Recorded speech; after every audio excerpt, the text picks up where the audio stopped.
Olá pessoal, aqui é Adriano Oliveira da Boson Treinamentos e dando continuidade ao nosso curso de redes, hoje nós vamos falar sobre conectorização.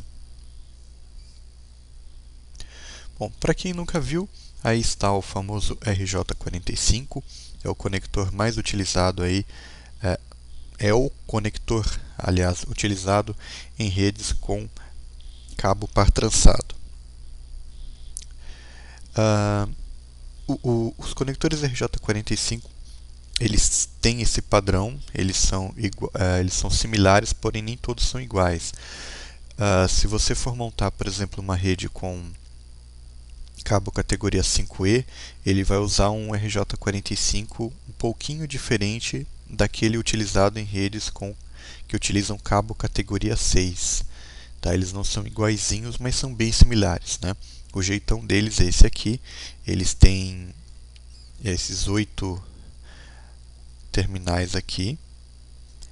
E essa parte aqui, ó, que quando você...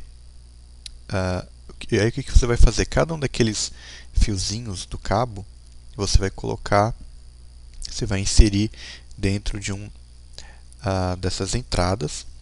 E esse terminal aqui, então, você vai apertar ele com o alicate de crimpar. E aí ele vai fazer contato, né? Vai ficar em contato com os fiozinhos. No momento em que você aperta o alicate, essa parte aqui também ela entra para dentro, de forma que ela fica segurando a parte azul, né? Aquela parte de proteção do cabo. Aliás, esse aqui é o alicate para crimpar, né? Eles têm esse jeitão. Normalmente ele vem com uma lâmina para você poder descascar o fio e o cabo, então, ele é colocado aqui, né, com o conector na ponta. Aí você pressiona ele e esses terminais, então, quando você pressiona o alicate, ele vai para dentro, né, e por sua vez pressiona, então ele fica em contato com os fiozinhos. Aí ele fica desse jeitão aqui que todo mundo conhece, né? Então, se você olhar aqui, ó, cada um desses terminais, ele entra literalmente no fiozinho, tá vendo aqui, ó? Ele literalmente entra no fiozinho, então ele que faz o contato. Tranquilo?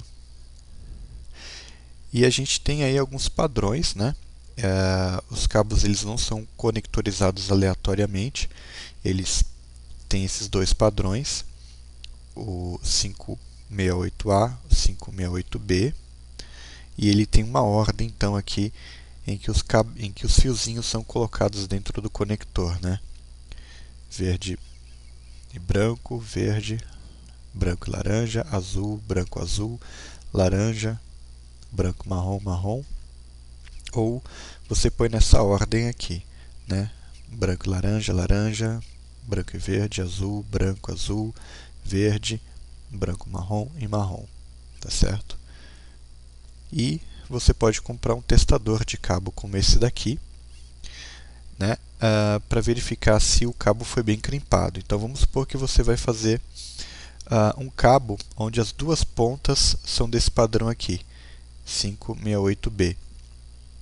Então você vai colocar uma ponta do cabo aqui e a outra ponta você põe desse lado e eles vão então bater cada um dos fiozinhos para ver se eles estão comunicando ou não, tá certo?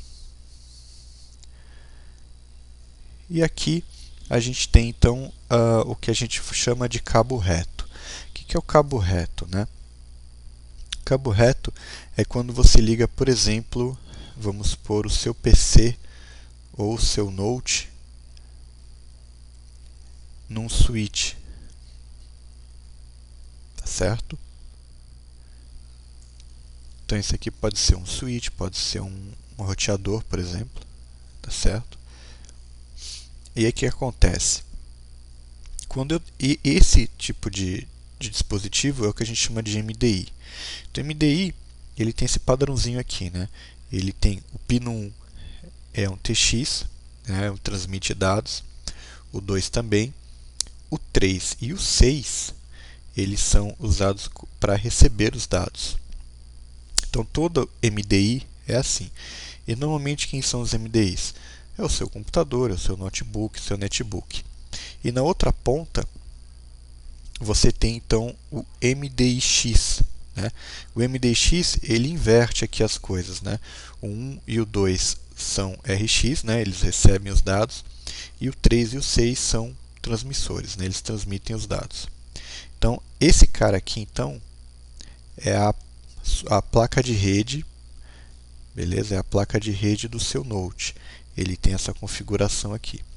E esse daqui seria a placa de rede do seu switch. Então, o cabo aqui, por que ele é chamado de cabo reto, né? Então, imagina que você vai pegar um cabo aqui, você tem um RJ45, e na outra ponta você tem outro RJ45. Então, imagine que ele foi crimpado dessa forma aqui que a gente mostrou, né? Então, as duas pontas, nesse caso, seriam iguais. Eu teria, desse lado aqui, eu teria o branco e laranja no 1, o laranja no fio 2, o branco e verde no 3, assim por diante. Os dois lados seriam iguaizinhos. Aí ia dar certo nesse caso aqui, porque aí o TX ia falar com o RX com o TX e assim por diante. Então é o que a gente chama aí de cabo reto. Mas a gente tem uma outra situação, onde a gente usa o cabo cross, ou crossover, né? Aí nesse caso, veja que muda aqui. Se eu ligar, por exemplo, MDI com MDI, o que vai acontecer? Nos dois lados eu vou ter o mesmo TX. Então não vai dar certo, né? Então o que vai acontecer? Eu vou fazer um cabo cross. Esse cabo cross, então, ele vai inverter esses caras aqui, ó. O TX ele tem que falar com o RX. Então, em vez de uma ponta, o branco do verde, por exemplo, está no 1 e na outra ponta também, ele vai vir aqui para o 3. Já o TX ele tem que vir para o RX que está aqui embaixo, ó. Então ele vai mudar, ele muda a ordem dos fios, como você pode ver. De um lado eu tenho que ter essas cores aqui, por exemplo, essa ordem, e do outro lado eu tenho que inverter alguns pares para poder funcionar. Então meu fio vai ser diferente, vou fazer o famoso cabo cross. Para você decorar com mais facilidade é só lembrar assim, ó, os ímpares com ímpares, né? Então 1 vai ficar com 3, o 3 vai ficar com 1, e os pares com par, né? O 2 fica com 6 e o 6 aqui fica com 2. Beleza? Então você inverte alguns cabos para que o TX converse com o RX e o RX converse então com o TX. Esse é o famoso cabo cross que você pode crimpar aí. E como é que isso acontece? Então vai acontecer quando você liga, por exemplo, um PC e aqui é outro PC, né? Ou então quando você liga, por exemplo, um switch, esse aqui é um switch, então é um MDIX, eu vou ligar com outro switch que também é um MDIX, eu tenho que usar um cabo cross para eles se conversarem, tá legal? Para terminar, a gente só quer lembrar então que hoje em dia a maioria dos dispositivos eles fazem isso automaticamente, né? Mesmo que você use um cabo reto para ligar 2 micros, ele vai acabar funcionando porque eles conseguem verificar isso automaticamente, tá legal? Então a gente não depende mais tanto da pinagem do cabo para se comunicar. Os dispositivos hoje eles estão um pouco mais inteligentes. Então beleza, era isso que a gente tinha para falar nesse vídeo. Agradeço aí por vocês estarem assistindo aqui aos vídeos do canal Boson. Muito obrigado e até a próxima.